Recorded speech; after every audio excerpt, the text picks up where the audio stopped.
भक्तामर का महानुष्ठान। दीप का प्रकाश अंधकार को हटाता है, ज्ञान का विकास अंधकार को मिटाता है।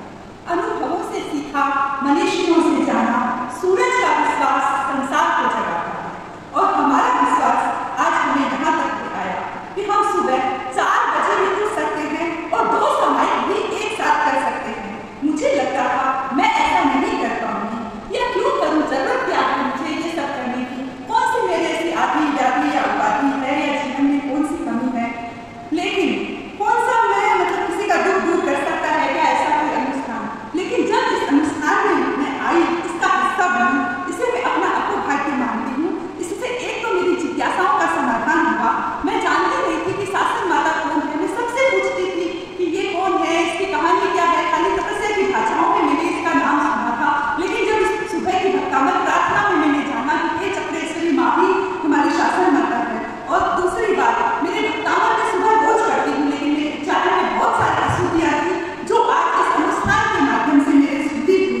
कहते हैं ना कि भगवान की कथा और इंसान की व्यथा का कोई अंत नहीं होता, तो मैं भी अपनी बात की कहानी के माध्यम से आपको कह रही हूँ। एक बार एक दादी और पोती थी। पोती को बड़ा डर लगता था। वो कहती दादी कहती कि बेटा तुम्हें डरने की क्या जरूरत है, मैंने तो घर में मंदिर बना रखा है। तो लेकिन जब वो बच्ची स्कूल में जाकर टीचर से पूछती है कि मेरी दादी कहती है, तो टीचर कहती है कि ठीक है, तुमने घर में तो सुरक्षा कवच बना लिया, लेकिन यहाँ तुम्हारी सुरक्षा कौन करेगा? तो महाराज आपने हमें मंत्रों से ऐसा सुरक्षा कवच बनाना सिखा दिया कि अब हम कहीं भी जाएं तो हमें डर नहीं लगता, और हम दूसरों को भी इसके माध्यम से बता सकते हैं कि ऐसा हम कुछ कर सकते हैं। ये किसी ने सच ही कहा है कि गुरु वह होता है जो शिष्य को अपना जैसा बना दे। तो महाराज आपने यह अनुष्ठान की हमें विधि सिखा दी। अब हम हर नवरात्रि में द्रव्य, क्षेत्र, काल और भाव को ध्यान में रखकर के अनुष्ठान कर सकते हैं। ठीक है, किसी से उच्चारण नहीं हो तो आपने जो यूट्यूब की वीडियो के माध्यम से भी हम इसे अपने घर में बैठकर कर सकते हैं।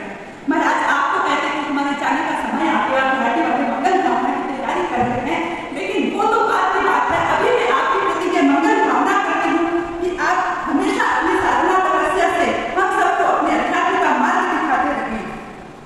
इस अनुष्ठान के माध्यम से हमारे अंदर एक नई ऊर्जा, शक्ति व शांति का संचार हुआ है।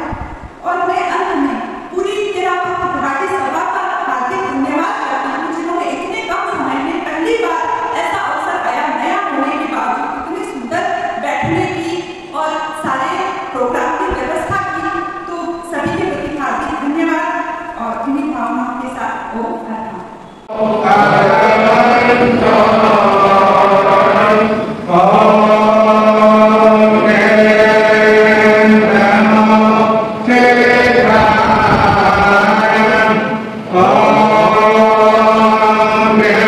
महाराज हम खटारा गाड़ी थे, बिना पेट्रोल डीजल के। आपने उसमें तेल भर के उसकी मरम्मत करके हमें चलना, दौड़ना, भागना सिखा दिया। हमें बहुत खुशी हो रही है। और सभी बहनों के साथ सुबह जब मिलना होता, दोस्तों से जय जिनेंद्र होता, तो मन में एक ऊर्जा भर जाती कि सब आए हैं, कोई छूट तो नहीं गया है। इतना अच्छा लगता, भरा भरा ये हॉल मंत्रों से पावन हो गया, पवित्र हो गया। इसमें भी एक ऊर्जा का संचार हो गया। तो हमें अच्छा लग रहा है कि हमारा गुवाहाटी पावन हो गया, पवित्र हो गया। ओम अरहम। अपनी कृपा दृष्टि हम पर ऐसे ही बनाए रखना।